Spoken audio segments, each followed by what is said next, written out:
ह्रीं नमो अरहन्ताणं। ओम ह्रीं नमो सिद्धाणं। ओम ह्रीं नमो आयर्याणं।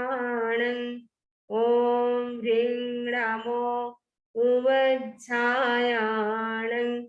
ओम ह्रीं नमो लोये सब्बशाहूणं। एसो पंचन मुक्कारो सब पावपणासनो। मंगलाणं च सव्येसिं परमं हवै मंगलम्। परमं हवै मंगलम्। आराध्य देव के चरणों में वंदन। आदरणीय समणी जी, उपस्थित भाइयों तथा बहनों, 10वें कालिक सत्र का हमारा वाचन चल रहा है। इसके अंतर्गत हमने 7 चैप्टर की चर्चा कंप्लीट की 10 में से। आज हम 8वें चैप्टर की चर्चा प्रारंभ करेंगे। 8वें चैप्टर का नाम है आयार प्रणिधि। आयार प्रणिधि यानी आचार प्रणिधि। तो जो हमारा 10वें कालिक सत्र का तीसरा चैप्टर था, उसमें भी संक्षेप में आचार की चर्चा की थी, और 6ठे चैप्टर में हमने विस्तार से आचार की चर्चा की थी। लेकिन यहाँ पे आचार की चर्चा नहीं की जाएगी, लेकिन उन आचार को पाकर के निर्ग्रंथ को कैसे चलना चाहिए, कैसे बैठना चाहिए, कैसे सोना चाहिए, वो सारा उनको मार्गदर्शन होता है इसको पढ़ने से। और प्रणिधि का मतलब होता है एकाग्रता, कंसंट्रेशन। जितनी एकाग्रता अच्छी होती है उतनी ही प्रणिधि अच्छी होती है, यानी उतना ही योग अच्छा होता है, मेडिटेशन अच्छा होता है। जब तक हमारा मन उच्छृंखल होता है, भटकता रहता है, तब तक हमारा मन बाहर जाता रहता है। जब हमारा मन एकदम एकाग्र हो जाता है, तब जाकर के हम कुछ साधना कर सकते हैं। राग द्वेष मुक्त होने के लिए भी हमारी जो इंद्रियां हैं, जो बाहर बाहर भटक रही है, उन इंद्रियों को भी अपने कंट्रोल में करना बहुत जरूरी है। तब जाकर के हमारे राग द्वेष कम होते हैं। जितनी जितनी इंद्रियां चंचल होती है, बाहर भटकती रहती है, उतने उतने हमारे राग द्वेष भी बढ़ते रहते हैं। तो इस अध्ययन में हम ये भी चर्चा करेंगे कि हमारा जो कषाय है, उन कषायों को हम कैसे कम करें। क्योंकि कषाय कैसा है, कषाय एक प्रकार का संसार को बढ़ाने वाला है। क्योंकि जैसे वृक्ष होता है, उसको यदि हम पानी सींचते रहते हैं, वो वृक्ष बढ़ता रहता है। वैसे ही कषाय जितना हम बार बार करते रहेंगे, उससे हमारा संसार भी बढ़ता रहता है। अर्थात संसार परिभ्रमण हमारा कषाय के कारण चालू रहता है। इसके भी हम इस अध्ययन में चर्चा करेंगे। और इसके अतिरिक्त हमारा जो मन है, हमारी इंद्रिय है, वो हमारी प्रशस्त कैसे रह सके, यानी हमारा मन अच्छा कैसे रह सके, हमारी इंद्रिय कैसे कंट्रोल में रह सके, इसकी भी इसमें चर्चा की जाएगी। तो बहुत अच्छा चैप्टर है। और इस अध्ययन में ये भी चर्चा की जाएगी कि हमें धर्म कब करना चाहिए, कब नहीं करना चाहिए, इसकी भी हम चर्चा करेंगे। और कई चीजें ऐसी होती हैं कि हम आंखों से देखते हैं, कानों से सुनते हैं, लेकिन कहा गया इस अध्ययन में कि आंखों से देखी हुई और कानों से सुनी हुई सब चीजें हमें बोलने की नहीं होती है, लेकिन समय पर हमें मौन रहना भी होता है। यदि हम सब कुछ बोल देते हैं तो उसका जो रिजल्ट होता है अच्छा नहीं होता है। इसलिए क्योंकि कान तो हमारे खुले रहेंगे, हमारी आंखें भी खुली रहेगी, लेकिन हमें उनके ऊपर न राग करना है न द्वेष करना है। यदि हमारा राग द्वेष बढ़ता जाता है, उससे क्या होता है, हमारे और अधिक कर्म का बंधन होता है। कर्म का बंधन तो प्रतिक्षण हो ही रहा है, लेकिन राग द्वेष करने से हमारे और अधिक कर्म का बंधन होता है। चिकने कर्म का भी बंधन उससे हो सकता है। तो हम कैसे बच सकते हैं, मतलब सारी जो चीजें देखते हुए भी हम उनके प्रति हमारा अट्रैक्शन न रहे, आकर्षण न रहे, उनके प्रति हमारे भीतर राग द्वेष के भाव ना आए, उनसे हम कैसे बच सकते हैं, इसकी भी इसमें चर्चा की जाएगी। और कषाय को हम कैसे जीत सकते हैं, इनकी भी चर्चा की जाएगी। क्योंकि कसाय को जीतने के लिए भी इसमें श्लोक बहुत अच्छा आगे आएगा। तो कसाय को हम कैसे जीत सकते हैं उसकी भी हम चर्चा करेंगे। ये अध्ययन बहुत ही महत्वपूर्ण अध्ययन है। साधु के लिए तो महत्वपूर्ण है, लेकिन श्रावक के लिए भी ये अध्ययन बहुत ही महत्वपूर्ण है। इस अध्ययन की चर्चा हम अब प्रारंभ करने जा रहे हैं। तो आयार प्रणिधि यानी आचार प्रणिधि, इसकी अभी हमने चर्चा की। अब हम सबसे पहले श्लोक का उच्चारण करेंगे जो प्राकृत गाथा में है, प्राकृत भाषा में है। आयार पणिम लब्धुम जहाँ कायक भिक्षुणा तंबे उदाहरिस्सामि आणु कुब्बिम सुनेह में। आयार पणिम लब्धुम, आयार मीन्स आचार, पणिम का मतलब प्रणिधिम, आचार प्रणिधि को लब्धुम ने लब्ध्वा प्राप्त कर, जहाँ मने जैसे, भिक्षुणा ने भिक्षु के, कायपेन कर्तव्यम जैसे कर्तव्य है, तंभे उदारी सामी भे तम तम मन उसे, भे मन आपको, उदाहरण से कहूंगा, मैं मन मुझे, आनुपुम ने क्रम से, सुने सुने में सुनो।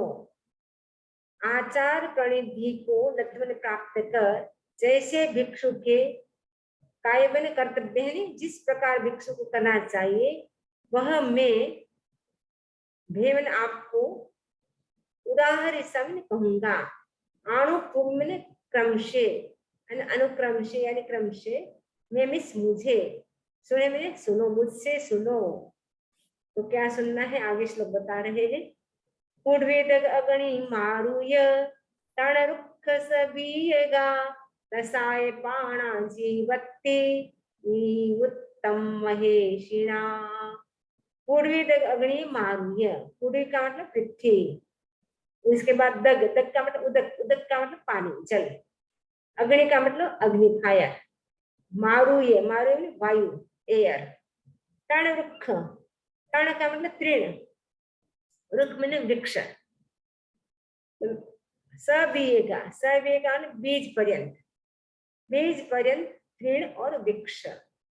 तसाय पाणा जीवते, तसा का मतलब त्रश, पाणा का मतलब प्राणी, जीवती माने जीव है, ये सारे जीव हैं, त्रस और प्राणी सब जीव है। ये उत्तम महेशिणा, ऐसा महर्षि महावीर ने कहा है। क्या कहा है। पूर्वी यानी पृथ्वी, दग यानी उदक, अग्नि का मतलब अग्नि, मारुय का मतलब वायु, और सबीयगा बीज पर्यंत, तण रुक्ष तृण वृक्ष, और यह का मतलब और, तसा, तसा का मतलब त्रश, पाणामिस प्राणी, जीवती ये सब जीव हैं। ये उत्तम महेशिणा, इस प्रकार भगवान महावीर ने कहा है। ये सारे जीव हैं, इसलिए उनको भी अपनी आत्म समान समझो। उनको ऐसा मत समझो कि जीव नहीं है, क्योंकि उनमें भी हमारी जैसी आत्मा है, वैसी ही उनकी भी आत्मा है। डिफरेंट इतना ही है कि हमारी आत्मा है वो विकसित है, हमारी इंद्रिय विकसित है, इसीलिए हमारी ज्यादा समझ है, उनकी इंद्रिय विकसित नहीं है, इसीलिए चेतना हमारे जैसे होने पर भी वो सब कुछ बता नहीं सकते हैं, क्योंकि इंद्रियों का अभाव है।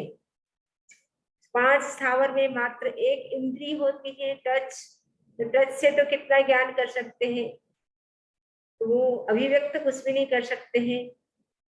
2 इंद्री से लेकर के 4 इंद्री जीव की भी वो गुनगुना सकते हैं अपनी भाषा में, लेकिन वो भी बोल नहीं सकते हैं। जो असंगी पंचेंद्री जीव है उनके भी मन नहीं होता है, वो चिंतन नहीं कर सकते हैं। और जो संगी पंचेंद्री जीव होते हैं उसमें भी जो एनिमल्स है, बर्ड्स है, वो भी बोल नहीं सकते स्पष्ट भाषा में। कल बकरी होगी बे में करेगी, गाय होगी वो रंभाएगी, लेकिन स्पष्ट भाषा में वे भी बोल नहीं सकते हैं। तो स्पष्ट भाषा में कौन बोल सकता है। एक मनुष्य ही एक ऐसा प्राणी है जो स्पष्ट भाषा में बोल सकता है, बाकी कोई भी ऐसा संसार में प्राणी नहीं जो स्पष्ट भाषा में बोल सकता हो। तो ये सारे के सारे जीव है, इसीलिए उनको भी भगवान महावीर ने कहा है ये सारे जीव है, इसलिए उनको भी अपने समान समझो, उनको भी नो हीने न, अपने आप को ज्यादा मत मानो, उन जीवों को हीन मत मानो ये बेचारे ऐसे हैं वैसे हैं, हम भी बहुत बार ऐसा बन चुके हैं। इसलिए हमें अभिमान नहीं करना है। अगर अभिमान किया तो वापस हम नीचे जा सकते हैं। हम तो बहुत अनंत काल, एक बार नहीं अनंत बार हम पृथ्वी काय में जाके आ गए, अब काय भी हम खुद बन गए, अग्नि भी बन गए, वायु, मतलब ऐसा कोई स्थान नहीं, ऐसा ऐसी कोई योनि नहीं जहां पर इस जीव ने जन्म न लिया हो। एक बार नहीं, अनंत अनंत बार एक एक योनि में हमने जन्म ले लिया। गटर में देखते हैं कितने कीड़े मकोड़े कैसे लट्टे कलबलाती रहती है, उनको देख करके मन में आता है कैसे कैसे कर्म जीव बांध लेता है, कैसे कैसे जीव बन जाते हैं। कई बार मच्छर को उड़ते देखते थे, उनको देख के दया आती थी, ऐसे कर्म मान लिए, हम भी ऐसे बन गए। अब तो ऐसा कर्म नहीं करना है ताकि हमें वापस मक्खी मच्छर 2 इंद्री 3 इंद्री स्थावर में उत्पन्न होना पड़े। अभी हमारे पास जो समय है उसका हम कितना अच्छा उपयोग कर सकते हैं, वो हमें ध्यान देना है। तेसिम अच्छण जोयेण नित्यं कोयुपयं सिया मनसा काय वक्येण एवं भवै संजय। संजय ने संयमी मुनि, मनसा मनसा ने मन, काय मने शरीर, वक्येण मने वचन, मने मन वचन और काया से, तेज मैंने उनके प्रति मैंने ये 5 स्थावर 3 विक्लेंद्रिय जो इसी बताया ना ऊपर, उनके प्रति नित्यम, नित्यम का मतलब हमेशा, अक्षण छोड़ना, अक्षण छोड़ने का मतलब अहिंसक होना चाहिए, भवितव्यम ने होना चाहिए। अक्षण का मतलब है अहिंसक, अक्षण छोड़ने का मतलब अहिंसक योग वयम होना चाहिए। एवं इस प्रकार भवई संजय, इस प्रकार अहिंसक होता है। अहिंसक को क्या होना चाहिए? जो साधु होते हैं वो संपूर्ण रूप से अहिंसक होते हैं। वो मन वचन काय से किसी भी प्रकार की हिंसा नहीं करते हैं। इसमें बताया गया कि भिक्षु को मन वचन और काया से उनके प्रति सदा अहिंसक होना चाहिए। यानी मन से भी भावना नहीं आनी चाहिए, मन में भी हिंसा के भाव नहीं आने चाहिए। वचन से तो हिंसा, वचन से भी नहीं बोलना चाहिए कि इसको मैं मार दूंगा, इसको ऐसा कर दूंगा, उसमें भी हम किया नहीं। लेकिन वचन से भी आपने हिंसा के शब्द का प्रयोग कर दिया, उससे भी कर्म का बंधन होता है। तो सब्जी सुधारते समय बहनों को विशेष ध्यान देना चाहिए। कई बहनें बोलती सब्जी को काटते हैं, सब्जी को काटना शब्द हमारे लिए अच्छा नहीं होता है। उसके स्थान पे आप बोल सकते हैं सब्जी को हम सुधार रहे हैं। सुधारना अच्छा होता है, करना वही है, लेकिन शब्द का भी बहुत फर्क होता है।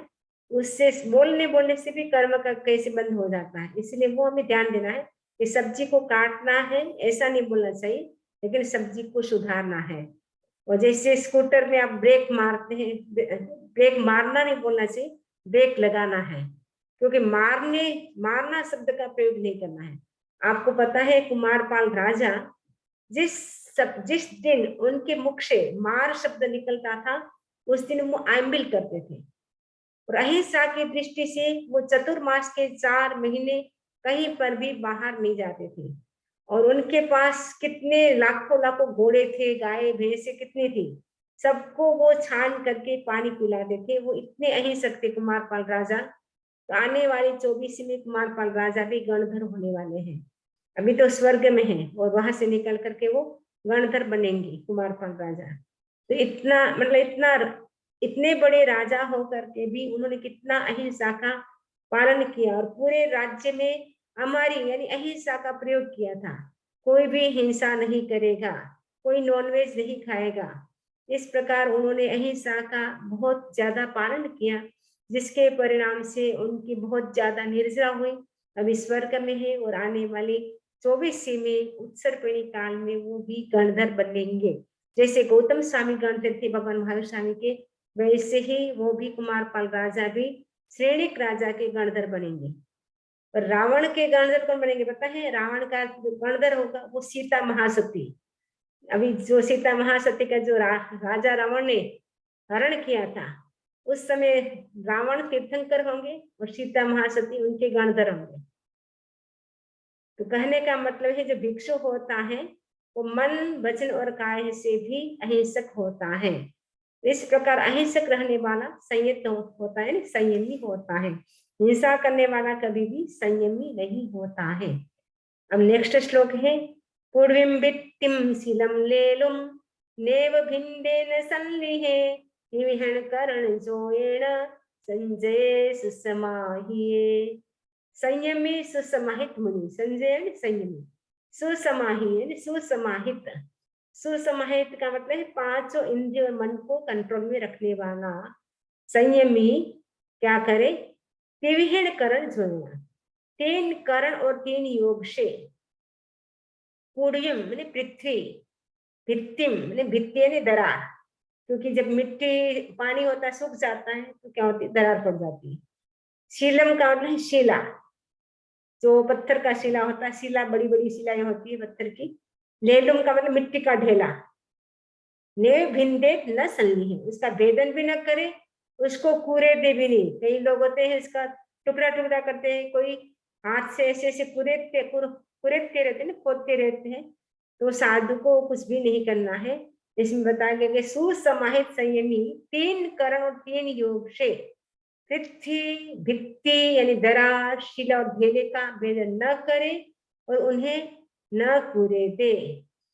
शुद्ध पुड्भिये न निशिये ससरक्षमीय आसने मम जित्तु निषेजा जायता जस ओगहम। शुद्ध पुड्भिये न निशिये, शुद्ध पुड्वी का मतलब सचित पृथ्वी, सचित मिट्टी हो, उसके ऊपर साधु को नानी से बैठना नहीं चाहिए।